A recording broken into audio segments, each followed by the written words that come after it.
So basically what happened here is the architect is responsible for signing off on any payments that go to the contractor.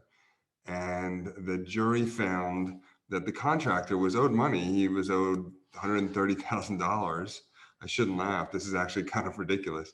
He was owed $130,000, but because the contract between the owner and the contractor says that the architect has to sign off on any payments that go to the contractor, well, the architect never signed off on the final payment saying that the owner owed the contractor $130,000. So the owner just didn't pay the contractor. Now this is unusual. This is a bit uh, man bites dog. That's why it got written up. So it's not like I think there's a myth out there that, like, people read things like this and they say, "Oh my gosh, you could get sued for something." In general, people don't get sued that often. And I mean, they do get sued all the time in construction, but usually it's nothing this egregious where it's like, what, you owed him money, but because the architect didn't sign off. But yeah, the architect didn't sign off. So um, realizing that the architect is the owner's representative, the contractor involved with a difficult owner might expect problems in obtaining the architect's certificate.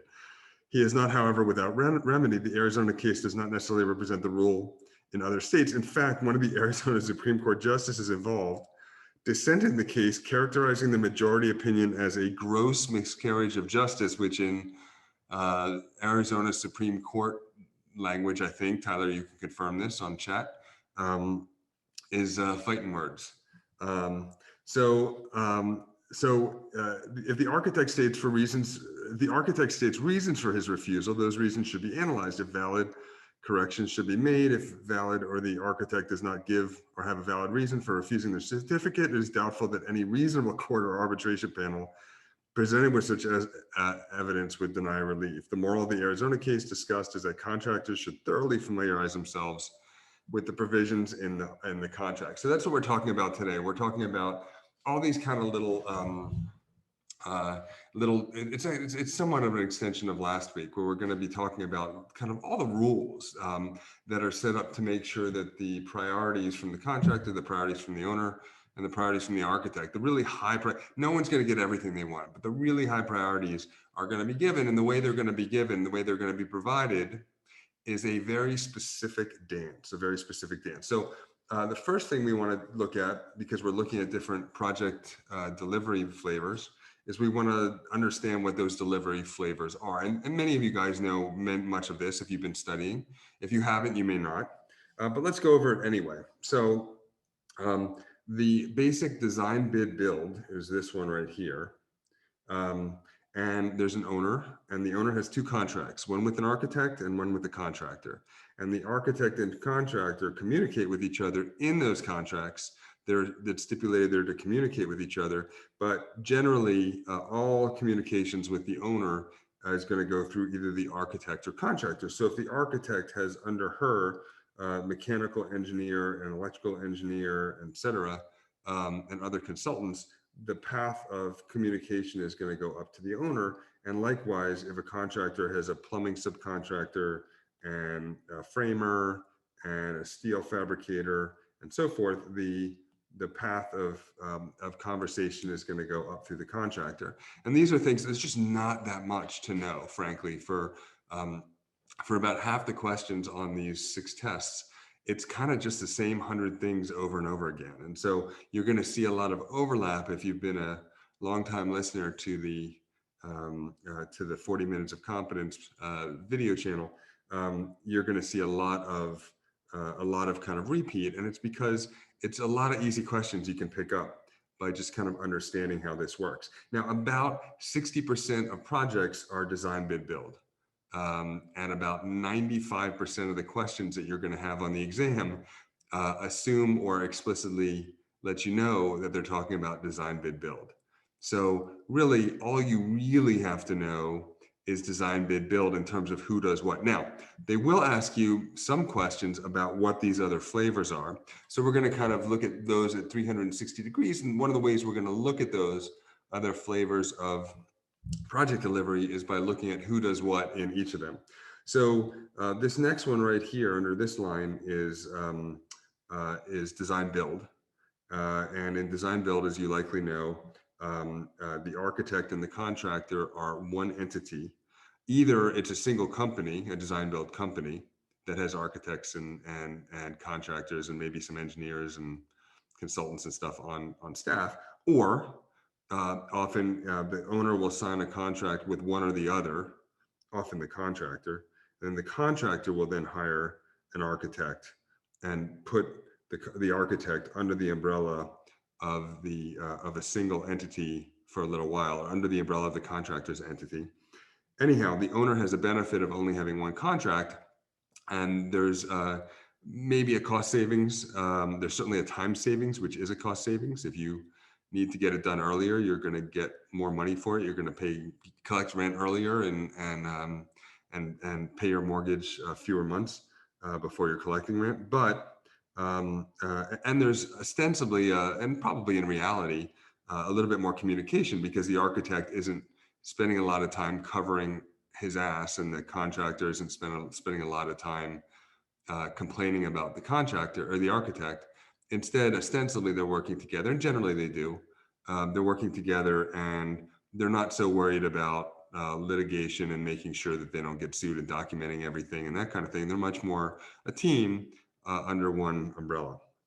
Now, in the 19, well, so in World War II, of course, there was no construction. And then after World War II, it was like catch up mode. Like there was just a lot of construction that had to be done. Schools had to be expanded and hospitals had to be renovated and so forth. So a lot of the construction in the late 40s and early 50s was really just kind of little jobs just to keep things going. And if you've ever been to a university, and you almost certainly have, you can see the kind of types of buildings that were built in the 50s and 60s at these universities. They were probably not the finest examples of work at the universities. Was that because there was bad architecture? No, there was good architecture at the time.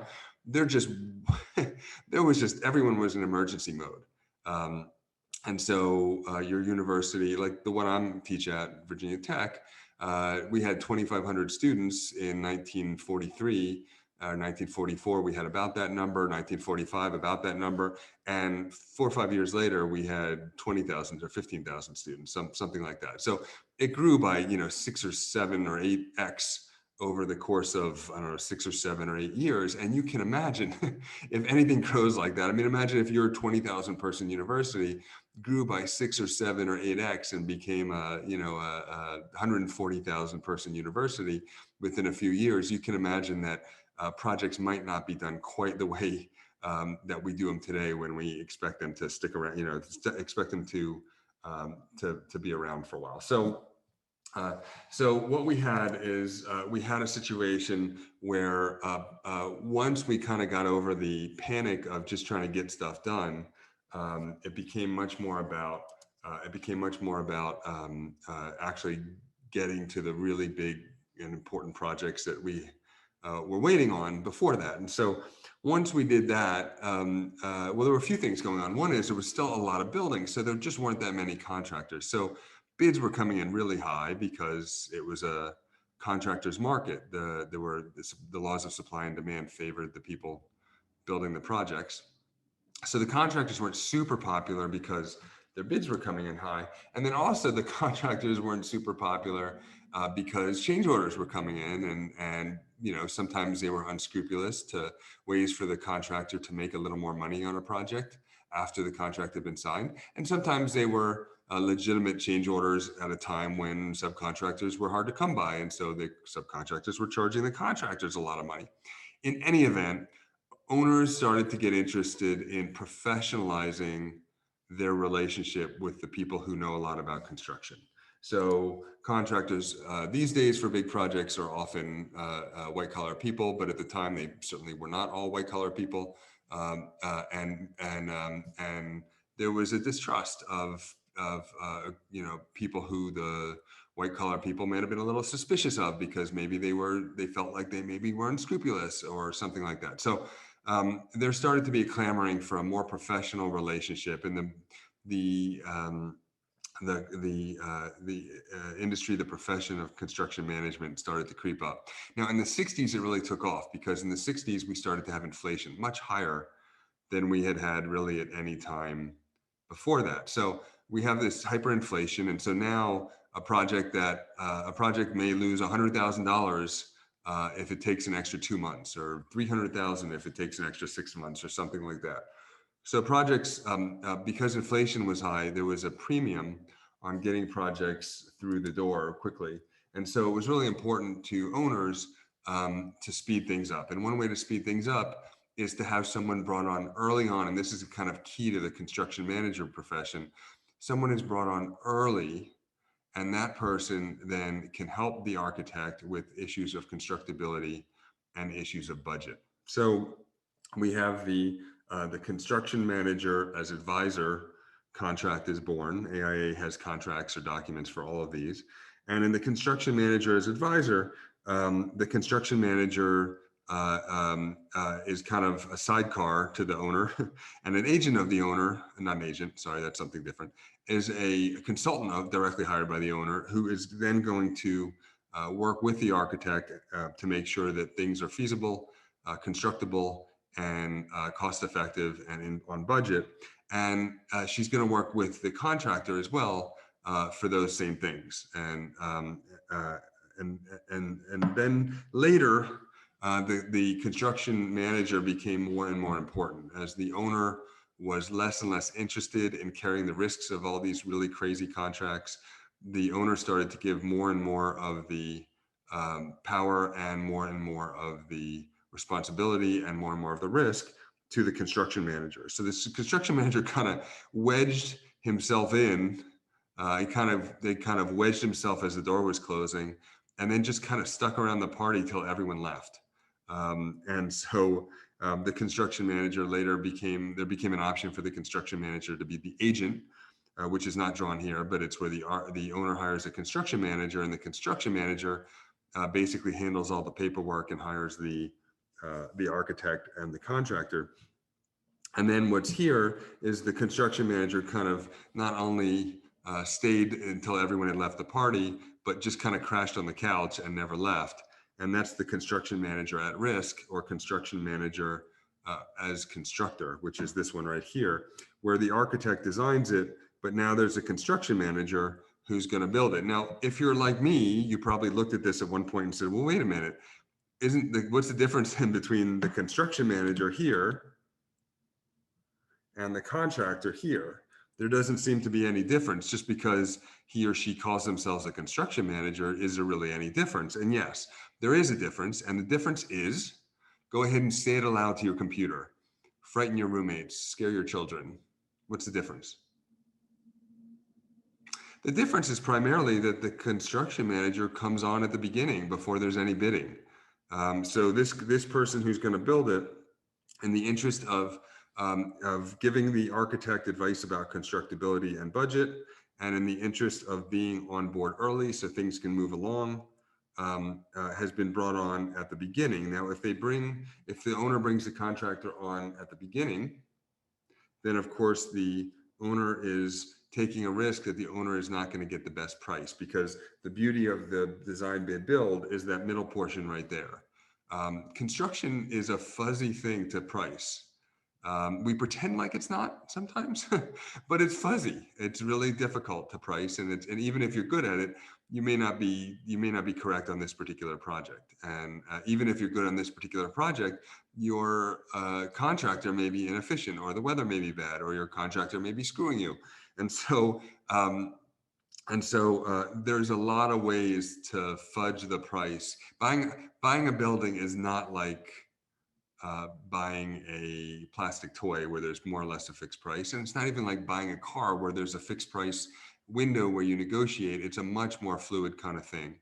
And to boot, it's much more, the prices of things fluctuate wildly, both for human reasons and for non-human reasons, pandemics and such. So the bet is that the extra quality that the construction manager is going to bring, and the extra cost cutting early, and kind of cost awareness early, that the construction manager is going to bring, and the extra expertise that the construction manager is going to bring early is going to maybe not totally offset the extra price you're going to pay because it's not a competitively bid situation, but it'll offset a lot of it, and it'll increase the quality and decrease the risk to the owner.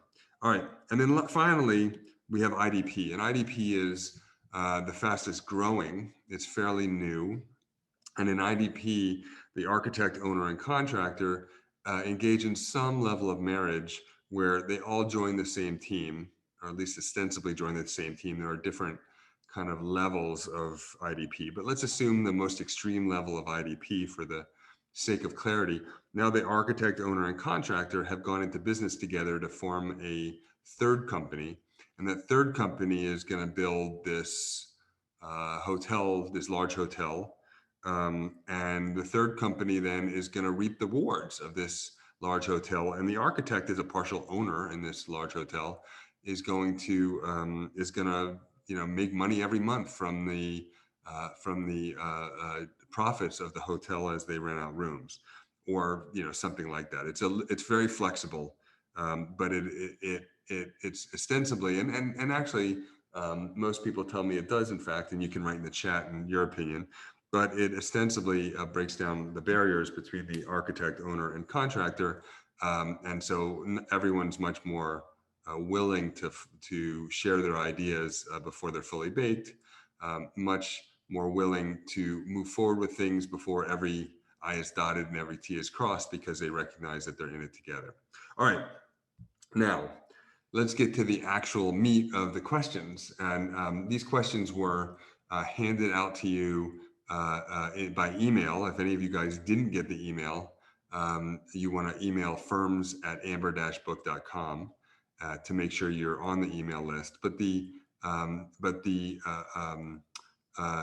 we have the architect, the owner, the contractor, the design build entity, and the construction manager. So we have these different roles, and on the x-axis, kind of above, we have these different flavors: design, bid, build, construction manager as advisor, construction manager as constructor, which is also called construction manager at risk, and IDP. I find that the folks in the field tend to call it construction manager at risk, or CM at risk, because construction manager as constructor is kind of a weird thing to say. But the contracts themselves generally call it construction manager as constructor. So let's take a look. Who prepares the cost estimate? Well, the cost estimate as it's being designed is prepared by the architect. That's actually a huge part of the architect's contractual obligations. After schematic design, after design development, and then after construction documents, the architect will, I'm not sure they always do it after construction documents. Sometimes the bid establishes the cost at that point. But the architect will prepare a budget based on the design up until that point, based on what's known. And if the architect exceeded the budget, the owner has to either increase the budget in writing, or the architect has to redesign to budget for free. That's a big part of something you should know for this exam, these exams. So in general, all I really want you to worry about memorizing is the design, bid, build roles. In general, I don't think it's worth your time memorizing these other roles. Memorizing the roles of the players in these other contracts. I don't think it's worth your time. However, as we go through them, you'll start to understand how those contracts differ as we look at the different roles, and that is worth understanding. So don't freak out about trying to remember all of this. It's much more important, as always, frankly, in these tests, it's much more important that you own the concept than that you memorize something. It's not that there's no memorization in this test, there certainly is, but I don't recommend that you memorize these anything but the first column. So the architect does it. Now in design, bid, build, there really is no architect. So we're talking about the cost estimate. It's going to be the design build entity, which is the design builder. So again, it could be an architect who hired a contractor. More commonly, it's a contractor who hired an architect, or as a consultant, as a sub, or it's a design build company that has architects and contractors on the payroll. But either way, it's of course that's the whole point of design build, is you have one entity that can design it as they're costing it out. So they have the people who are going to build it in the room with the people who are going to design it. For construction manager as advisor, well, that's why you brought the construction manager on. The construction manager is going to prepare the cost estimate and work with the architect in doing that. And for construction manager as constructor, that's kind of with the architect's review, the construction manager as constructor is going to prepare the budget, because the construction manager is on at the beginning. And even though she's going to be the one actually building the project, she was brought on early specifically for her expertise in preparing cost estimates and really understanding what things cost, so that you as an architect, when you're about to make a decision, okay, should this be a steel building or a concrete building? By code, it could be either one. Let me walk across the office and ask Jerry, hey, Jerry, should this be a steel or concrete building? And Jerry will say, actually, almost all the concrete is going to Thailand right now. Price of concrete's gone up 15 or 20%. They're expecting it to go up another 10. I would probably stick with steel right now. And then so you can go back to your desk and do that. And that way you're not kind of flying blind on these questions. And then with IDP, it's the contractor who's going to prepare the cost estimate, again, with the architect's review. All right. Now, let's go to the next one. Who is responsible for the final certificate of payment? So really, probably F should not be capitalized.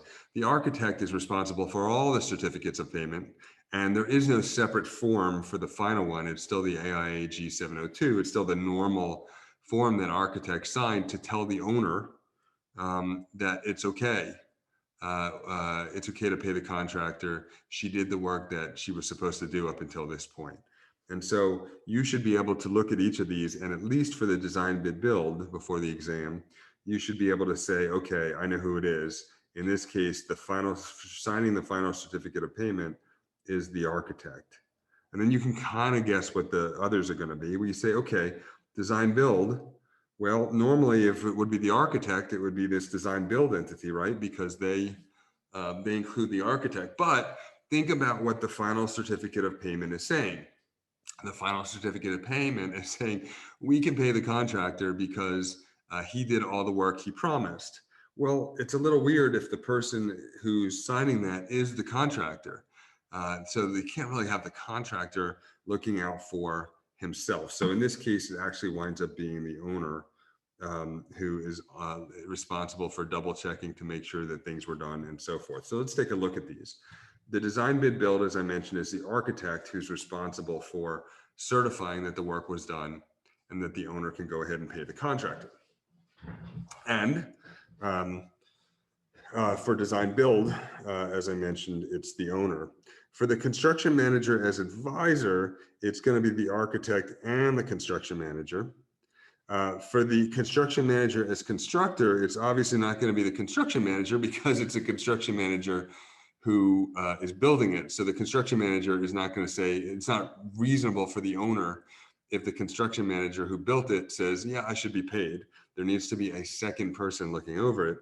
And so that's the architect. That's where the architect comes in. And in IDP, when everyone's together, again, it's the architect who says that the owner can pay the contractor insofar as the owner is going to pay the contractor.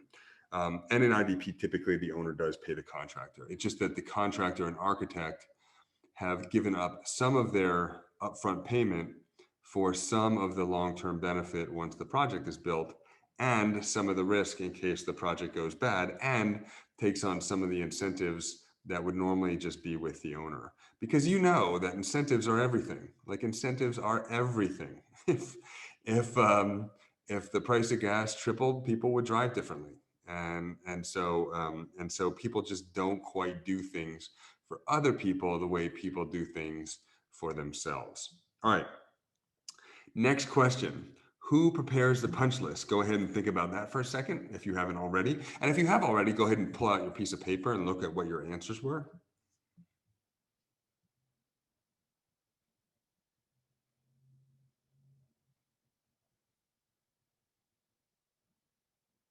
All right.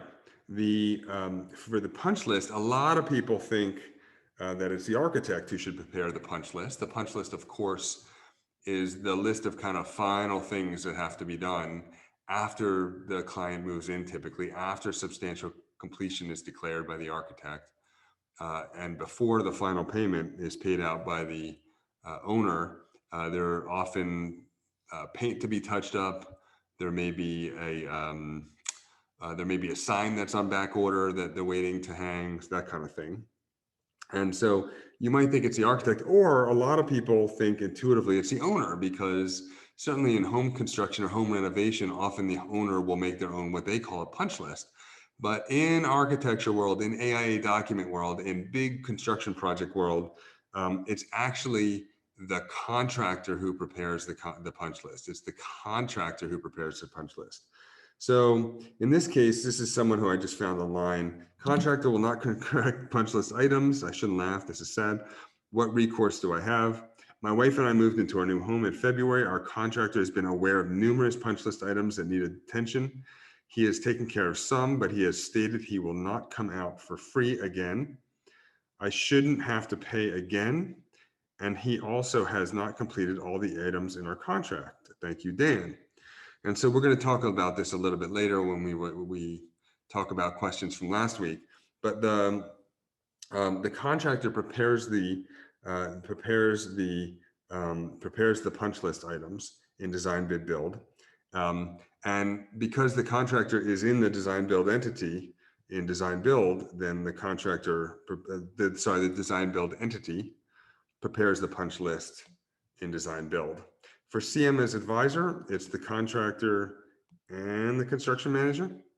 For CM as constructor, it's the construction manager, again, because that's kind of like the contractor. And for IDP, as you might guess, it's the contractor. So you can start to understand that if you understand this first row and you understand the roles of everyone in these others, you can usually, not always, but usually you can guess what the others are going to be. And that's usually good enough for the kind of questions we have on this test. There's just not that many really kind of exceptions in this. They're usually asking for the rule, and the rule is design, bid, build. All right. Now, next question. Who administers the bidding process for the owner? Go ahead and answer that yourself if you haven't already. And if you have already, look over your answers.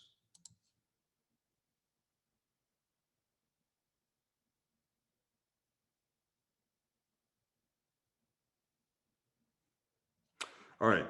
Who administers the bidding process? Well, you know it's not the owner who administers it because it says for the owner. The owner has a big role in the bidding process, and the owner is kind of in charge of it, but the owner hires the architect in design bid build to one of the architect's jobs. One of your jobs is to walk the owner through the bidding process.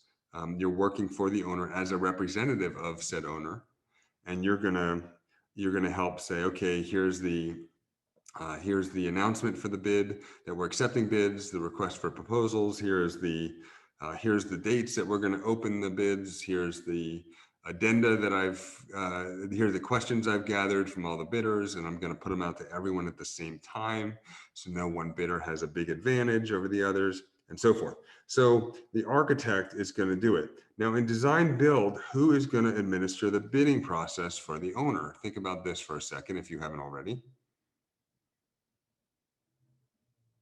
Take a guess as to which one. It's nobody. It's nobody, because there's no bid. When you hire the architect, you also hired the builder. So there's no bidding process to be done. So it's immaterial, it's not applicable, it's irrelevant in design build because there is no bidding process. And same with construction manager as constructor. You brought the construction manager on at the beginning. They're at risk. They're building the project. So there's no bid because they were already on maybe before the architect even. And with IDP, same thing. The architect, the contractor, and the owner have gotten into bed together. Now, I always say that as a shorthand, and frankly, so does NCAR. But in reality, IDP is flexible enough. It could be anyone could have ownership of at any level of any project. So there may be an electrical engineer or a mechanical engineer or a structural engineer or or a community group or someone else that also has some ownership of the project that's also somehow involved in the construction of the project in IDP. And that leaves us with construction manager as advisor, because in that situation, we have hired the construction manager, we've hired the architect, and we don't have a contractor yet. We are shopping around for a contractor by putting it out to bid.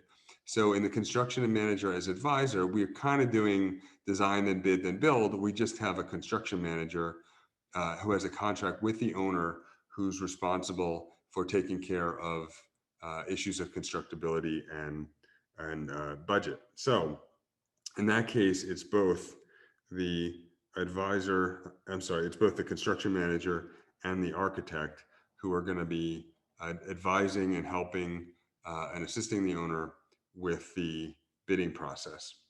All right, next question. Who signs off on substantial completion? Go ahead and take a moment.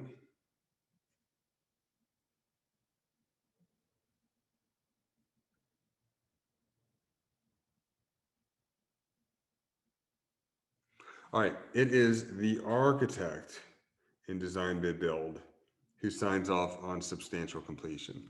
So once the project is ready to be moved in, it's got its certificate of occupancy, then the architect signs off on the substantial completion. If you have a question on the exam and ask you when something happens and one of the choices is substantial completion, that's probably the right answer. A lot of things happen on substantial completion. The architect releases or okays the owner to release most of the retainage. The warranty starts at that point.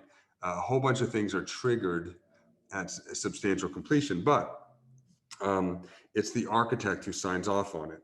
I'm sorry, it's not just the architect. The architect and the owner and the contractor. Now, of course, the owner and the contractor are going to sign off on it because the owner wants to move in and the contractor wants to get paid.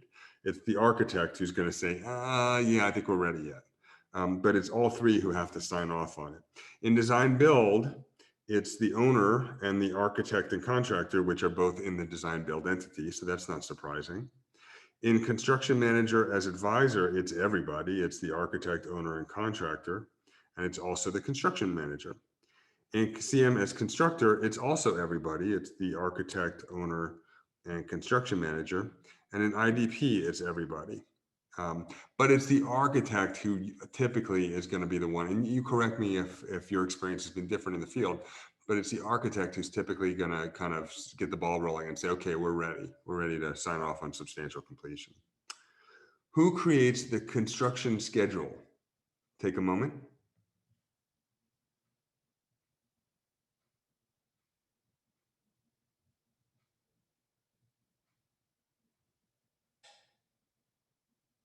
All right.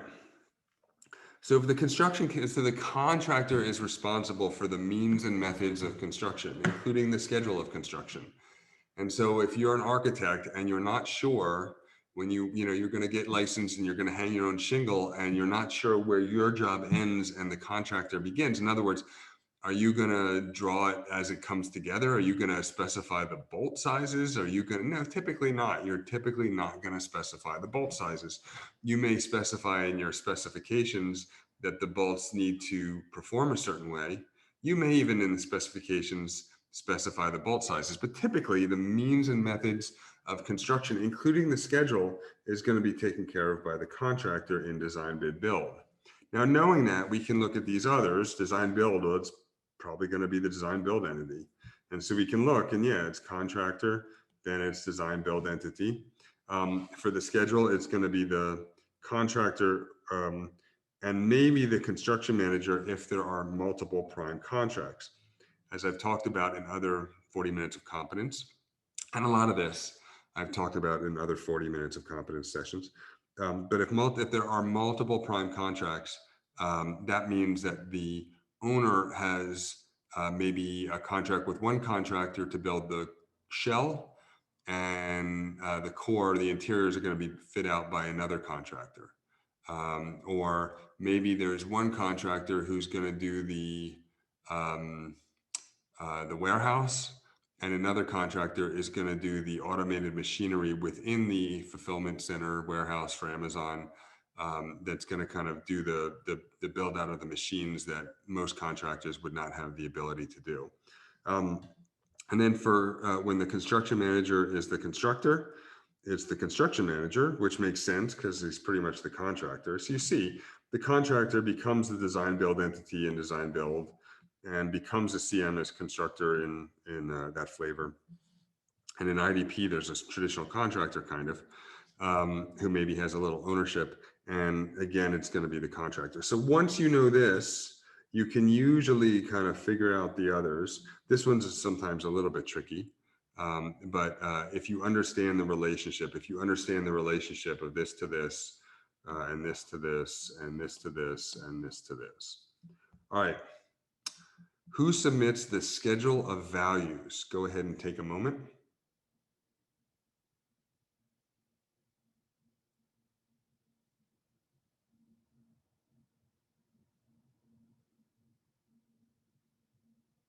All right. So the schedule of values is basically a giant spreadsheet that says that door hardware is going to cost this much, and that foundation footers are going to cost this much, and I don't know, ceiling paint is going to cost that much. And so it's a giant spreadsheet that explains what everything in the project to a pretty legitimate level of detail is going to cost. And the contractor is the one who's going to provide that. So just in the same way, the contractor is going to come up with the construction schedule, and the contractor is also going to come up with the schedule of values. And incidentally, the architect is going to use that schedule of values to determine what the contractor should be paid. So if the contractor has done all the ceiling paint, the architect will include whatever was set aside for all the ceiling paint in the original contract from this schedule of values, this thing right here. If the contractor has painted half the ceilings, then the architect is going to approve 50% of the money that was set aside for painting ceilings to be released to the contractor by the owner. So it's the contractor who's going to set out the schedule of values, breaking down. Like, let's say you have a building and say it's $1 million to build is the contract. It was design bid build. It was designed, it was bid at $1 million, and it's being built. That $1 million is accounted for in everything. So in other words, there's a big spreadsheet that says there's going to be $40,000 for painting ceilings out of that million. And then that seems high. Let's say it's $10,000 for painting ceilings out of that million. So then at the end of the month, the contractor's going to say, see, I painted half the ceilings, so I should get 5,000 of that 10,000. And the contractor's going to say, see, I did 80% of the door hardware, and the door hardware was another 20,000. So you can be, so you need to clear the owner to pay me $16,000 to give me 80% of what I earned based on my schedule of values. Now, not surprisingly, in design build world, it's going to be the design build entity because that includes the contractor. In CM as an advisor, it's going to be the contractor and the construction manager if they're multiple prime contracts. For C and multiple prime, again, is you have one person doing core and one person doing shell, for instance. Both have a contract with the owner. So there's always someone doing core and someone doing shell, but there's often a bunch of subcontractors doing the actual work. These days, contractors for bigger projects really often are not doing the work. They're the people scheduling the work, and they're the people organizing all of this financing stuff that has to, all this money changing hands and this big dance that we're talking about. And then construction manager as constructor, it's going to be the construction manager because she is the contractor essentially. And IDP, of course, it's going to be the contractor. All right, heading towards the final stretch. Who reviews the contractor's applications for payment? Well, we already talked about that. Just like the final application for payment, it's the architect. in design bid build. In design build, we can't have the contractor reviewing their own application for payment, so it's the owner. For CMS advisor, it's the architect with the construction manager. In CMS constructor, it's the architect, and in IDP, it's the architect. Now you're starting to see the pattern. You're starting to see the pattern that if you know this first anchor, you can kind of, and you know this relationship, you can kind of figure out the others, at least to most of the time. Who selects the contractor from available bids? Go ahead and take a moment.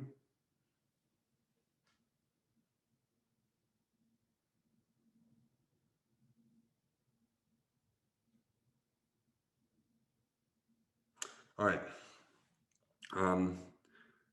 It's going to be, well, there's no bids in some of these. So there's no bid in design bid, build, CMS constructor, and IDP.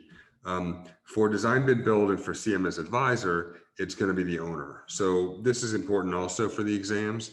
The owner can choose the bid. The owner does not have to choose the lowest bid.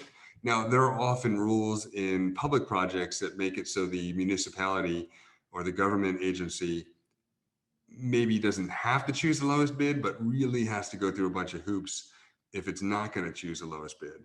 So it may be difficult to choose a second or third or fourth lowest bid, but it is up to the owner. It's always up to the owner at the end. It's her money. All right, next question.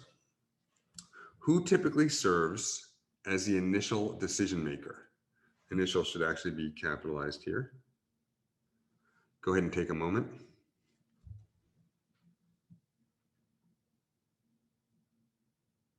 So the initial decision maker is someone who the contracts has gained importance in the contract, and the role of the initial decision maker is as follows.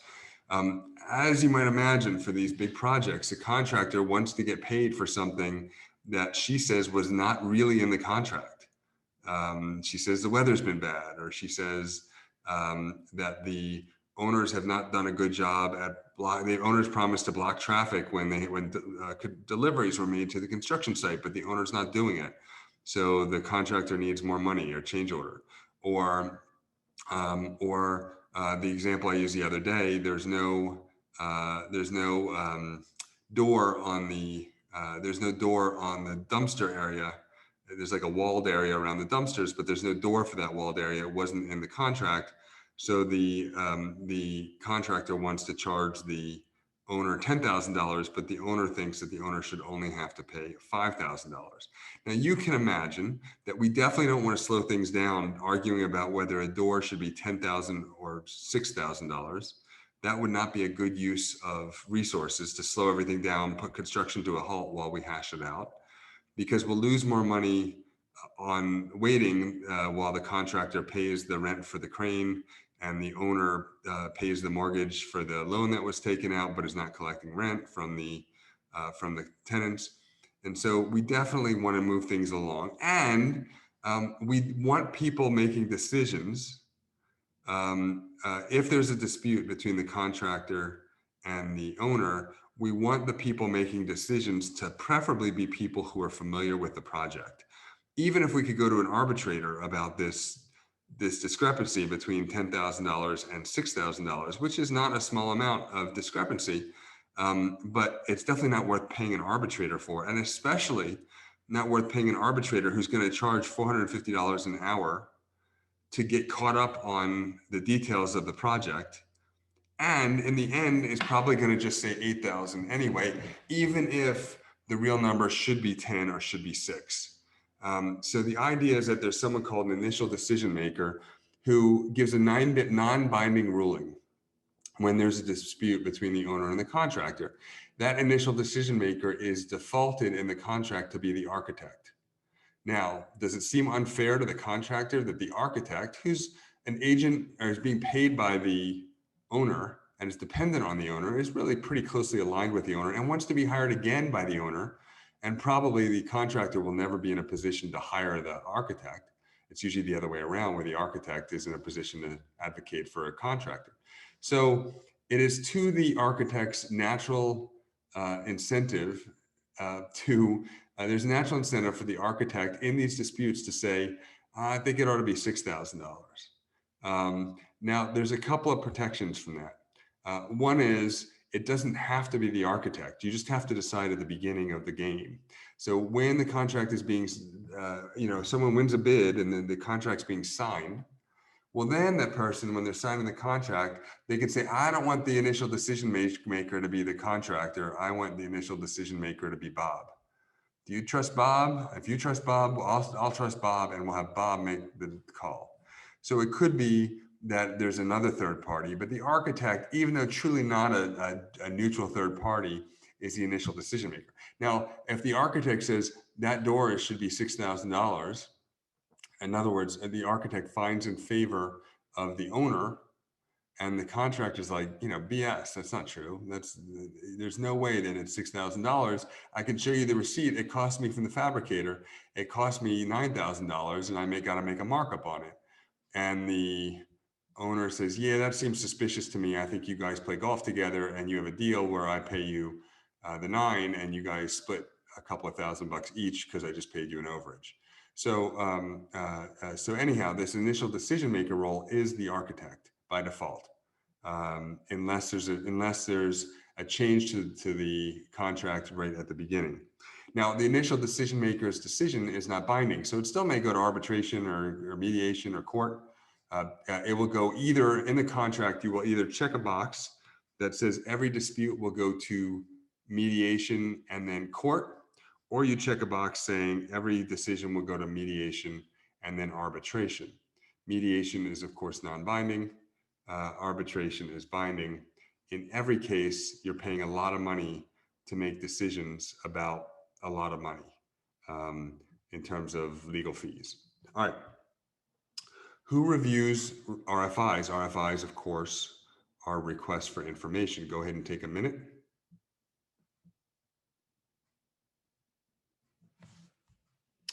Now, this is maybe a little misleading because architects review RFIs, but actually so do contractors. If they come from a subcontractor, the contractor will review them first.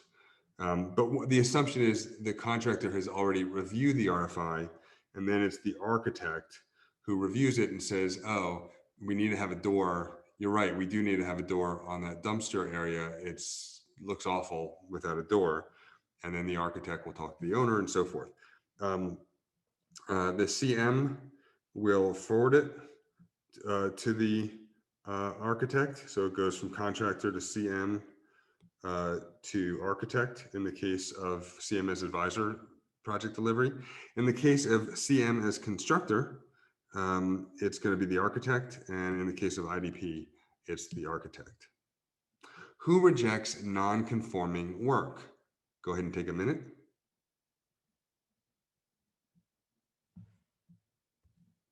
Yeah, it's the architect. So in design bid build, the architect says that work does not conform with the intent of the design. That's what the architect is looking for. Does it conform with the intent of the design? And if it doesn't, it's the architect's job to reject it, which if that sounds scary, I think it kind of is sometimes for people. Like you have to go tell a contractor, no, that's not acceptable. It's not what we drew. It may be reasonable. Maybe it's not quite as good as what we drew, but it may be, 80% as good.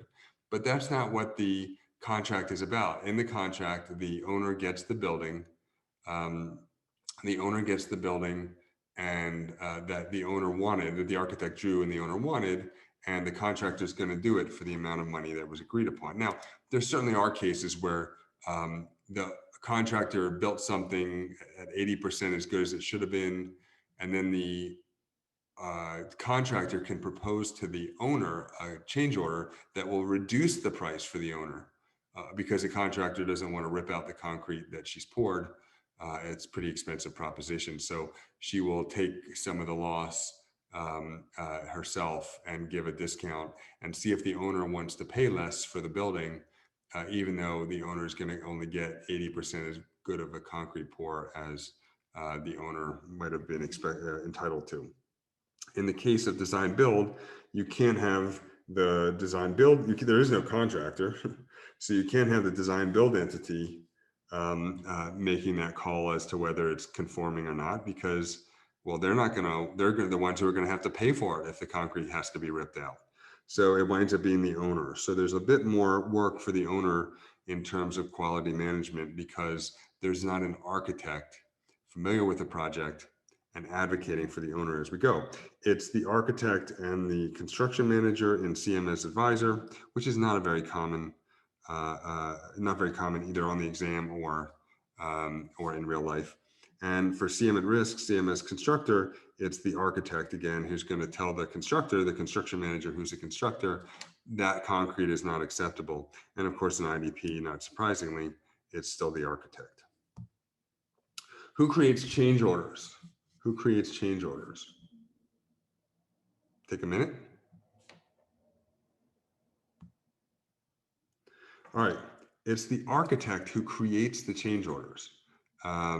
Now, in reality, a lot of you guys are probably writing in the chat, not in my firm, it's usually the contractor. And often in the field, it is the contractor. But according to the contracts, and that's what NCARB tests us on, it is the architect in design, bid, build who creates a change order to say we're going to change the amount of money that the owner pays the contractor, and or we're going to change the expected date of substantial completion. We're going to push that back because of a delay. It's the architect who creates that. In design build, it's the design build entity. In CMS advisor, it's the construction manager.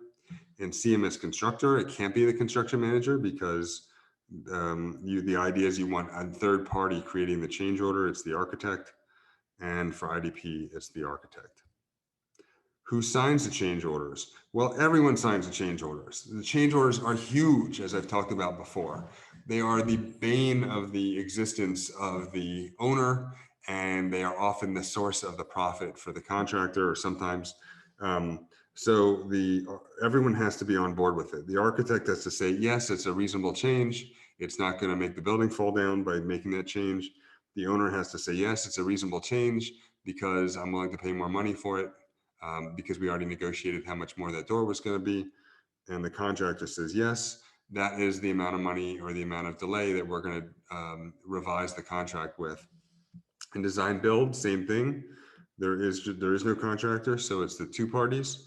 In CMS advisor, it's everybody. In CMS constructor, it's everybody who's involved. And in IDP, it's everybody. So everybody in writing has to, if you see a question like this, the exam is very big on this. Everyone in writing has to say, I agree to a change order, because a change order is a big deal. They happen all the time, but it's a big deal. All right. For next time, for next Thursday, and I think next Thursday is the last 40 minutes of competence that's going to be posted on YouTube for everyone to see. After that, they're going to be behind a wall where you can only see them when you're an Amber Book subscriber.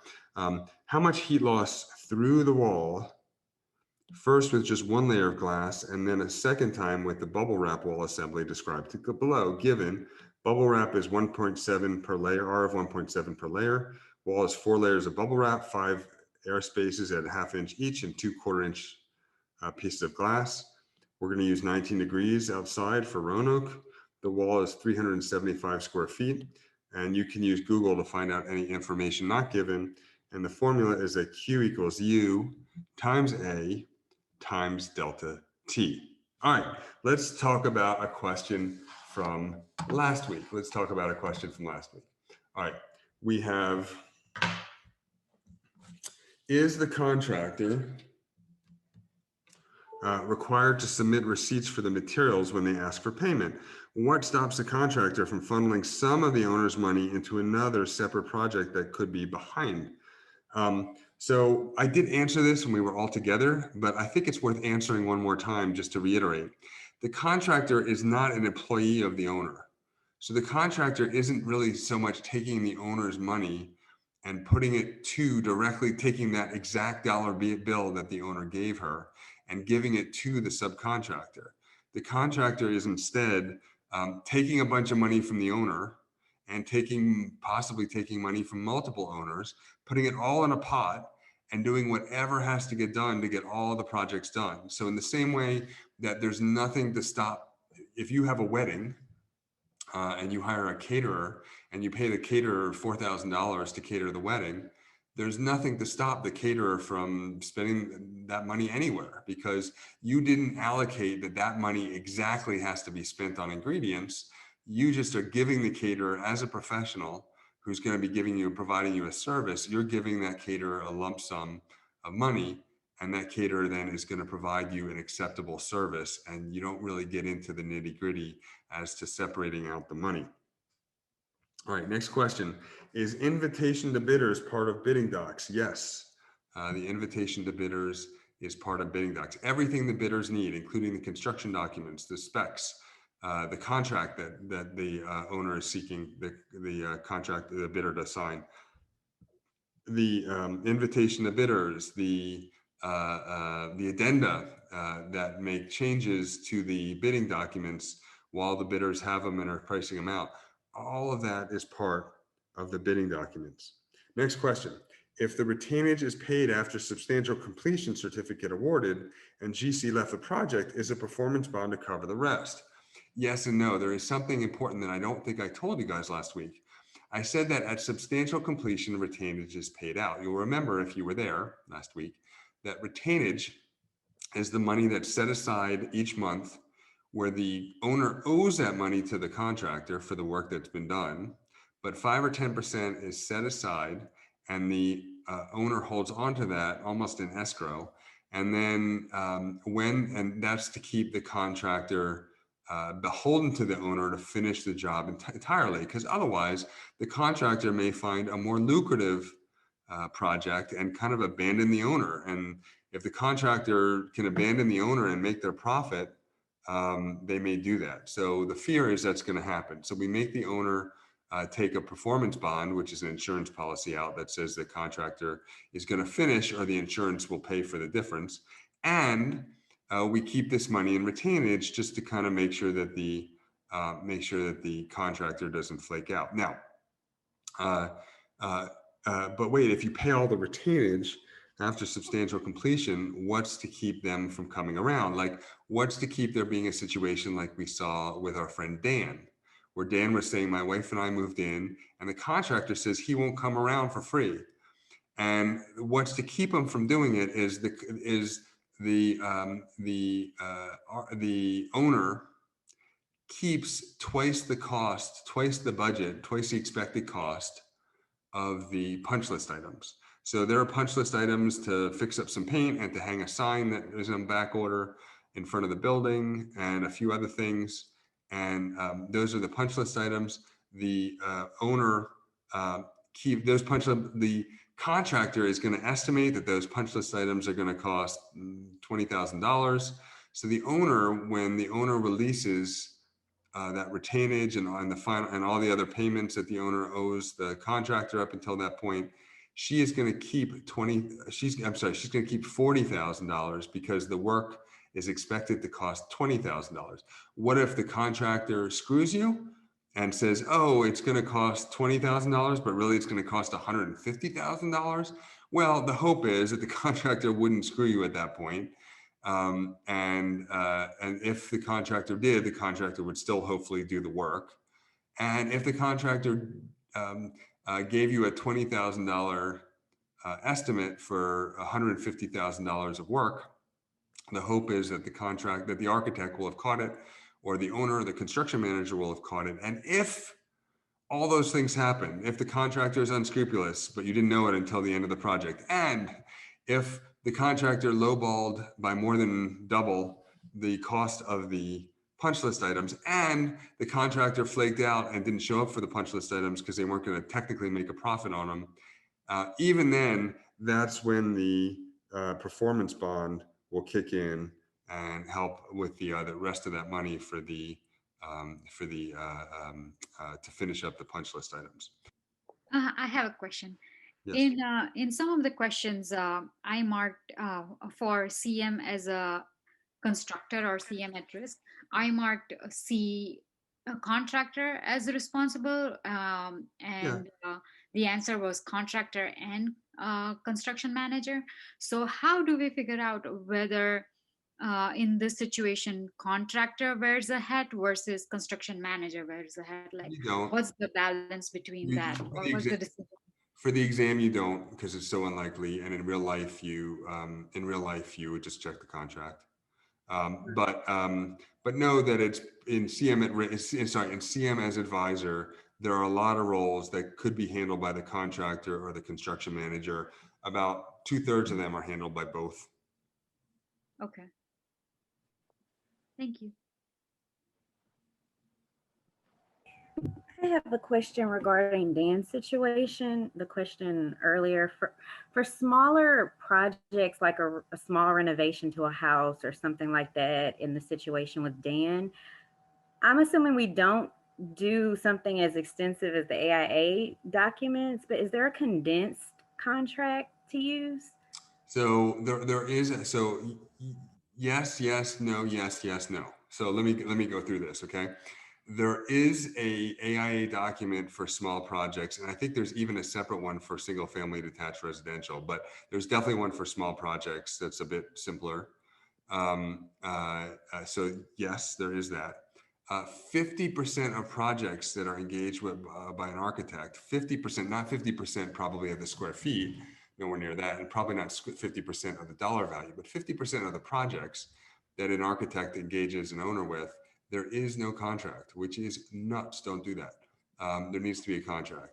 And I think that's part of the reason that, that NCARB keeps asking you, like, does this need to be in writing? They want you familiar with the contracts. I think a lot of people felt or feel like AIA is trying to just make money on those contracts, but those contracts are actually really important for protecting you as the architect.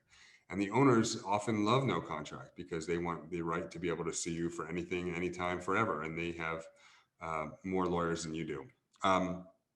So you should use a contract. The contract rules are pretty much the same, even for the small projects. They're just, as you might imagine, a little bit streamlined. I have a question about RFI. Who reviewed the RFI in under design build? So no one reviewed the RFI, or depends. What if the contractor and the architect combine? I mean, under one, they have contract between each other. Yeah. So the reason the contractor hired the architect. the reason no one refused RFIs is because it all happens within this group. So there may be an RFI internally, but it's more like the left hand gave something to the right hand and the right hand thought about it and gave it back to them. And there's not a contractual kind of process where, where one group has to do, one group has to, one entity, one business entity, one business has to approve something from the other business. So with all of these contracts, with all of these relationships, there is a line that is created. There's a line that's created around your company. It's a thing. Your company can be sued. It can pay taxes.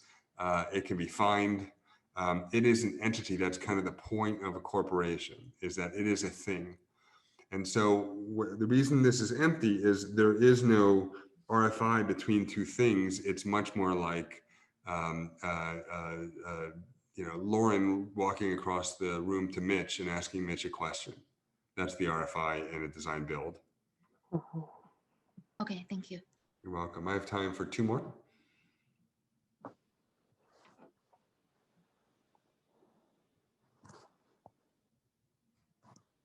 Hey, can I ask a question? Sure. So it was mentioned that for design build, we don't have like bidding process. I mean, question is why? I mean, you can ask for like some design builder, say, hey, who can give me a lower price? So I'll just go with that entity. So why is not like that? Because there is nothing to build. The design builder designs it and builds it. So you can't ask a design builder to build something that hasn't been drawn. And so once the owner jumps into bed with a design build project delivery method, the owner is saying that I am going to pay this one entity and they're going to take care of everything. It's going to be turnkey, and they're going to be on the same team. So that's why. Okay. So then when there's a bridging process, then probably we can have bidding. Yes. So we did talk. Someone asked about that in the chat. Let's talk about the bridging consultant a little bit. So what'll typically happen with design build with bridging is the owner will hire an architect as what's called a bridging consultant. And that bridging consultant will take it through take it through schematic design. And then I don't know then that with a bridging consultant, I'm not sure, maybe someone could put it in the chat. I'm not sure if the design build entity then has to come up with a hard price, because I don't think they could at schematic design. But then the design build entity takes it through DD and SD. And the reason for that is because the owner gets some of the adversarial relationship between the architect and the builder, because the bridging consultant, who's the architect who took it through schematic design, that architect is making sure has the owner's best interest in mind. Because you can imagine that the architect that's within the design build entity, she may not have the owner's best interest in mind the way that we often do in design bid build, because her boss is going to give her a bonus and promote her if the project she worked on made money. And it made money because it may have made money because the contractor, there's a bunch of things buried in the specs that allow the contractor to just put crappy things in, like really crappy, like, I don't know, plumbing fixtures that are crappy, things that the owner might not be aware of. So this adversarial relationship in design bid build between the contractor and the architect, or somewhat adversarial, where the architect is more or less looking out for the owner, and the contractor is more or less looking out for the contractor, looking out for herself. That some of that relationship is brought back into design build with a bridging contractor. Now, it may sound like a bridging contractor is kind of the star architect or the design architect, and then the design build entity is the architect of record. And that does happen, and it's happening more and more. But more likely, if you hear about Renzo Piano or Rem Koolhaas designing something in your hometown, and then the local architect is going to be the architect of record, more likely the local architect is the architect that has a contract with the owner, and the star architect is a a consultant of the architect. So when an architect has a subcontractor, we call them consultants, just to be able to separate them mentally from, so we know if we're talking about someone who reports to the architect or someone who reports to the contractor. A contractor, someone who works for the contractor, is called a subcontractor. So that's the bridging consultant. If I may add on the owner, they can actually choose to have a bid for design build in multiple prime. What they do is actually they separate the superstructure from the substructure, and so they will do that, and they will ask for a bid for a design build for those things separately. So on that occasion, so you're saying in multiple prime, they'll have a design build for one of the contracts and maybe a design bid build for the other? Yeah. So they will hire design build, but even though there's bridging as a design intent architect, so there's a separate design team. Separate design teams are included the architect, mechanical, electrical, and they're all going to look over the code, make sure all of those designs are compliant to whatever the design build team will be doing on site. Those are separate. So for efficiency, for cost efficiency, the owner usually hires a CM at risk to build the project for him, and CM at risk will find the best price by bidding them on separate design build. Yeah, and but the thing is, if they're bidding them, it's quite possible that they're hiring a design build company, but they're bidding it through a design bid build contract. Yes. So there could be a design build. So don't get confused. Don't get yourselves all tied up between thinking if you hire. So you could hire a design build company just to do the drawing. So you could hire a design build company just to build it in a design build contract project delivery flavor. So it's easy to get kind of get those crosswise. So in the case you're talking about, I think it's quite possible, and you would know because it's your own projects, it sounds like, or your own company or your own experience. Yes. In that concept, it could be that you're hiring a design builder because you want the architects who are familiar with the project to be in the same room as the contractors looking over the code, like you're saying. And it may be that they're bidding, but it may be that they're bidding from the AIA design bid build contract, not the AIA design build contract. They can do that both. They can do a design bid build. They can also design bid. Right. So, and also if the project is too huge, they need to have like two designers with different design. So they will separate those project because it's so huge. They will do that in multiple things. We are doing that in multiple locations as well. All right, thank you. All right, I have time for one more. Michael, I have a question. Sure, fire away. Kind of back on this design build and construction management at risk. I'm having a hard time, kind of like when they ask I think I understand the concepts, but when they actually give me a specific project, like how do I know what project delivery I'm using between a design build and the construction manager at risk? What's the big difference between those two? Because to me, they're both giving constructability advice from the beginning. And I think the only difference that I see is the architect, it's a separate contract with the owner. Which seems like it would not be that big a deal, but it is a huge deal. It's very different because it is the difference. Okay, let me think of something in your own life. Hold on. Hold on. Give me a second. I'm trying to think of something where you would want an adversarial relationship. All right. Let's say that you have a sibling. Let's say that you have really rich parents.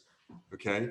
And you have a sibling you have one sibling, and the expectation is that you're going to get half the money and the sibling's going to get half the money at some point after some sad event at some point in the future. But in terms of, we're talking about inheritance, you're going to get half the inheritance and your sibling is. Now, let's say your sibling is a lawyer. Now, the question is, do your parents go to your sibling to draw up their will?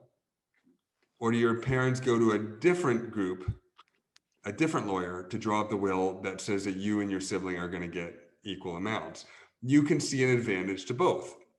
There's an advantage to doing the sibling because the sibling understands the assets, the sibling understands who the relatives are, the sibling understands what the parents' priorities are. So there's a huge advantage to doing that.